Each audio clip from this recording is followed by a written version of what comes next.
Eto, to je svetinja, to se ne dira. Moglo bi se reći da je na scenariju, priči, celokupnoj ideji rađeno više od 2 godine, ali u nekoliko faza je to rađeno. Ja sam taj period otkrio kad sam radio film, 2 filma i seriju Montevideo, Bog te video, i tad sam otkrio u stvari taj period koji je vrlo zanimljiv, o kome ništa nisam znao i o kome mislim da većina javnosti, da kažemo, na našem prostoru ne zna jako malo.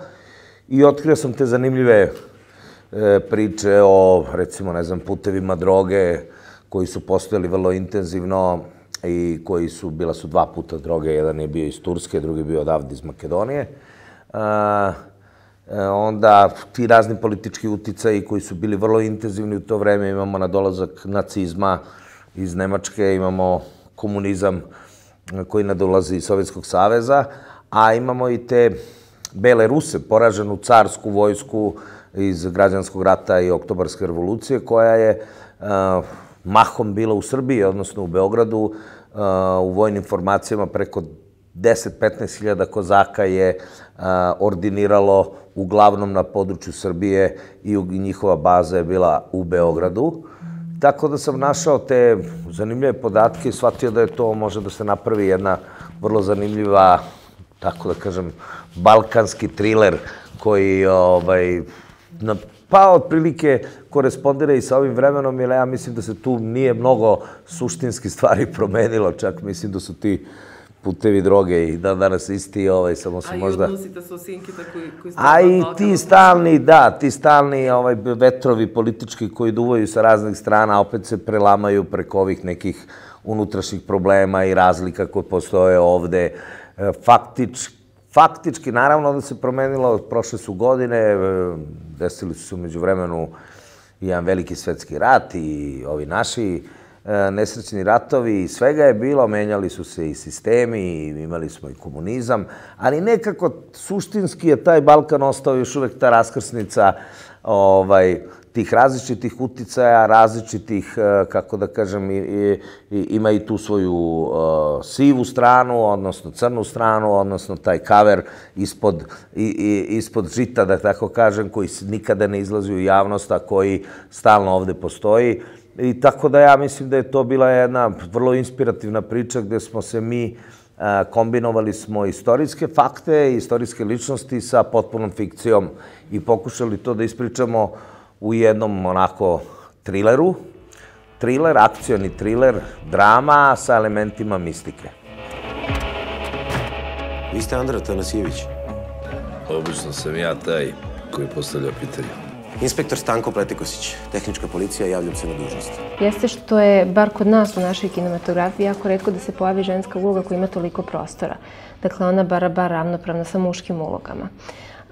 To vam već dovoljno govori. Dakle, uglavnom prosto su žene nekako uloge, osim ako žene nisu te koje nose film ili seriju, što je jako retko i postoji, ali je kod nas prosto baš retko, a da je ženska uloga u potpunosti ravnopravna sa muškim, to je dosta retko i dosta retko uopšte vidjet ćete koliko ima dosta ženskih karaktera i koliko su svi ozbiljno, duboko, slojevito tretirani. Dakle, sve ono sa čim bi možda rekli da imamo problema ili da više naginjemo ka tome da su ženski likovi malo dvodimenzionalni, stereotipni, da im se manje posvećuje pažnje, da su lošije napisani. Ovde je potpuno suprotno. Čak su bili utisci nekih reditelja koji su pogledali neki materijal da žene dominiraju. Da, a sve su, uglavnom su mlade glumice i izvanrednih. Tu su Jovana Stojiljković, tu je vaša makedonska glumica, tu je još jedna naša, vidjet ćete, Gojković Milica, Nikolina Jelisavac iz Republike Srpske, Tamara Krcunović, sve su jako zanimljivi i slojeviti ženski likovi, pre svega moj. Ja tumačim Maju Davidović, dosta intrigantan ženski lik. Ja sam se šalila s Draganom, fantastična žena, jer to sve šta je ona jako teško spakovati u jednu osobu. Dakle, direktorka banke, bogata naslednica, mecena, ljubitelj umetnosti, sama umetnica, moćnik u državi.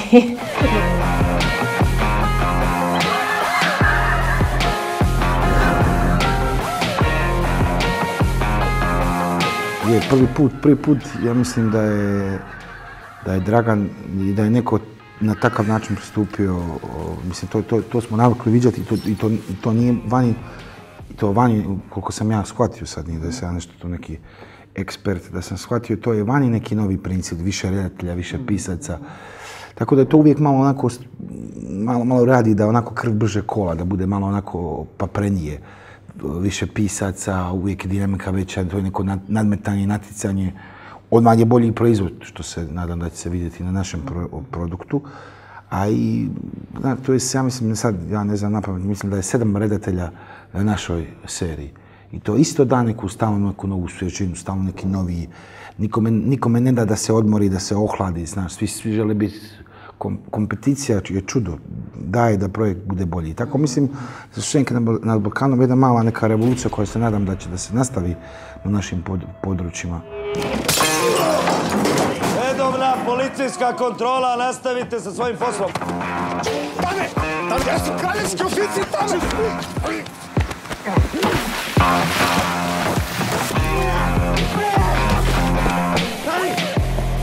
Pa jeste, zato što su je digla se produkcija serije. Serije su negde u svojoj naraciji i estetici dosegle nivo filma, čak su ga negde i preskočile.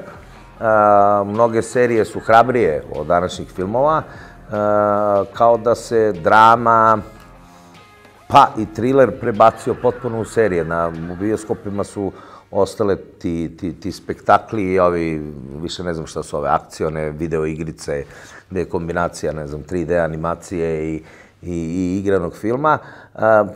Mislim da je film neuništiv, ali prolaze, to su razne faze. Prosto sadašnja faza gde imamo tu ekspanziju serija i mi smo, eto, po ugledu na taj svetski trend pokušali jednu takvu seriju da napravimo ovde kod nas, koja ima potpuno filmsku estetiku, koja ima filmsku naraciju, koja ima jednu jako komplikovanu priču, koja traži da publika bude vrlo angažovana dok gleda.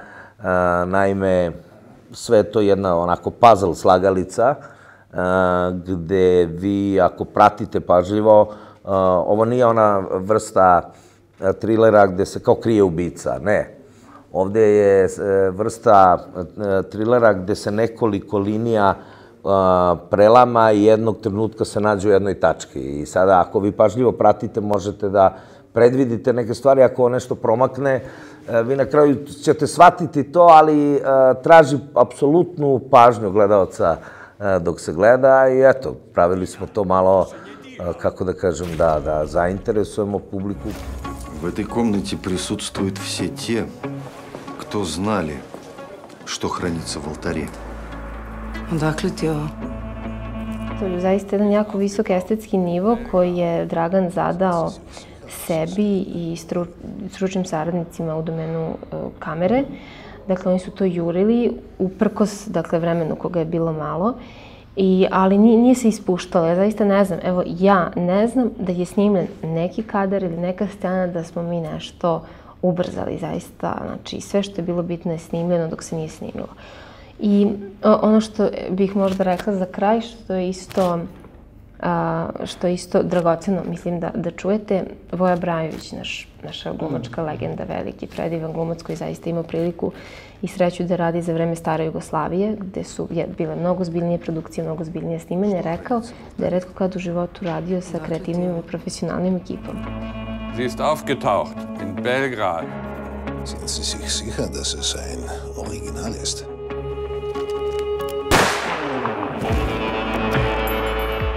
Volim da pratim dobre glumce koji prate dobre. Prednost serija je u odnosu na film što može da vam ponudi 20 dobrih uloga. Film obično ima 3 ili 4, a u serijama vi možete da imate 20, pa možda i više, 30 sjajnih karaktera, od epizodnih do velikih uloga, i to je ono što serije čini zanimljivim, gde možete da gledate na delu 30 vrstnih glumaca koji su napravili zanimljive karaktere. Tako i ovde u Senkama, ja mislim da će biti čitav jedan ansambl glumaca koji je napravio vrlo zanimljive karaktere. Imamo glumce sa svih strana sveta i vrlo jedan zanimljiv spoj svih tih svetova.